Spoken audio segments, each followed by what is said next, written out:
during my pregnancy, I gained 83 pounds, which, to say the least, was very disappointing. And because that put me over 200 pounds at the time, and I had never been that overweight. You can't chalk up 83 pounds to baby either. My son was 10 pounds when he was born, and immediately after the delivery I lost 30. So 10 for baby and 20 for all the other stuff. And I went, right back down. I was 183. I was great. Oh, great. I can try to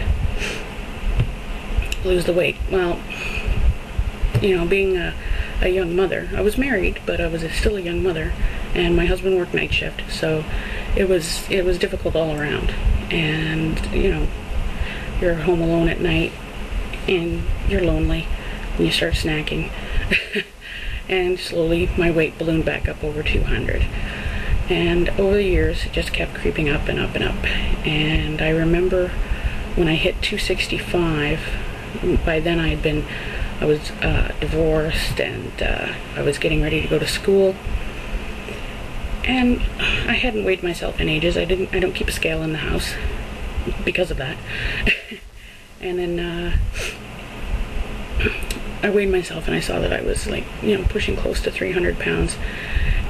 I basically tried pretty much everything except for the really expensive stuff, because after being divorced, I was on social assistance, and I couldn't afford to do anything like that.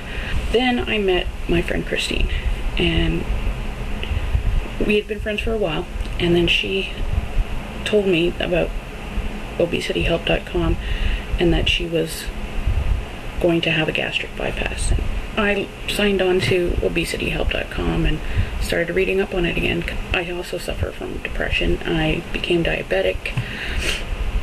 In 2002, I was diagnosed with diabetes. In 2004, I had some feminine problems, and I had to have minor day surgery to correct that. And work was stressing me out, and I just kept getting more and more depressed. And the more depressed I got, the less time I went to work. The less time I went to work, the less I could pay my bills, and I'm sure you all know the story. So, and of course, that's when the eating continued, of course.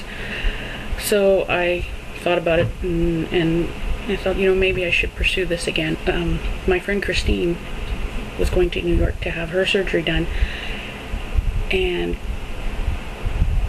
I ended up talking to the surgeon, and he did a phone consultation, and everything was set. I even set a tentative surgery date for the end of March of this year. And then my friend went to surgery at the end of September of 2006. And when she came out of surgery, she was in pain and everything, and saying, the usual, I wish I hadn't done this and that, but, they were trying to get her up and walking and stuff. And then she spiked a fever, and so they said, okay, she's got a leak, let's get back in there. And they had done a leak test, and said there was no leaks. She had surgery on the Thursday, and then on the Friday, or they did the leak test, she had no leaks. And then on Friday night, I think it was, she was spiking up a fever. And then on a Sunday, she had a second surgery to fix the leak. And they found it. It was a little pinhole leak. And they fixed it. And then the next thing I knew was her mother calling me, or emailing me actually, telling me that she had died on the Tuesday morning. So I eventually found out afterwards that after the second surgery, her kidneys failed, and they put her on dialysis, and she was pulling her breathing tube out of her mouth, and so they ended up having to sedate her. So at least, I know she died painlessly. And it was, I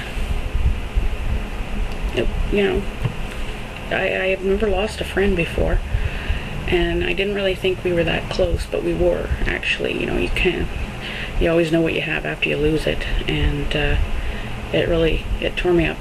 We were both on this online community other than Obesity Help, and it was our first community loss as well. So, it was a pretty bad blow for a lot of people. And the thing was, she didn't even die from kidney failure. Well, I guess she did, but after the kidney failure, the next morning she went into cardiac arrest, and that's what ended up, I guess, being the official cause of death.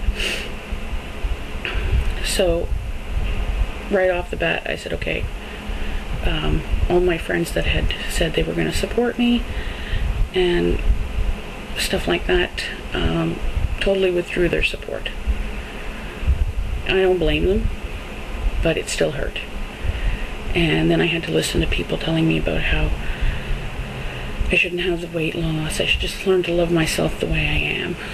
And the thing is, I went through that kind of identity issue thing, finding yourself, in my early 30s, and I know who I am. I know what I want out of life, and I like who I am, except for the weight.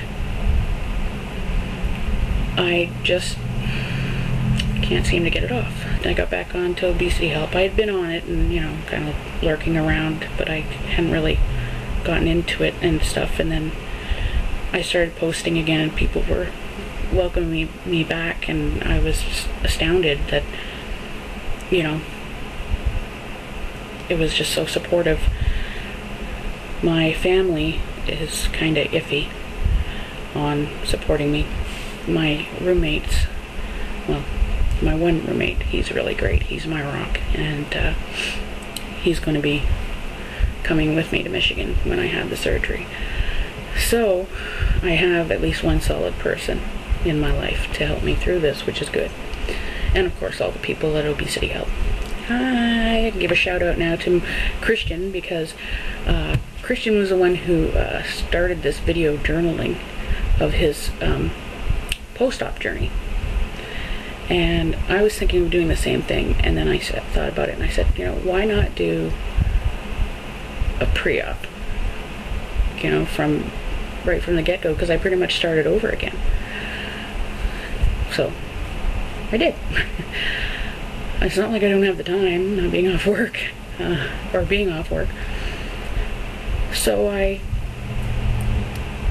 looked around, I was trying to decide where I would go, and I kept hearing barracks. And so I looked it up, and I got the brochures, and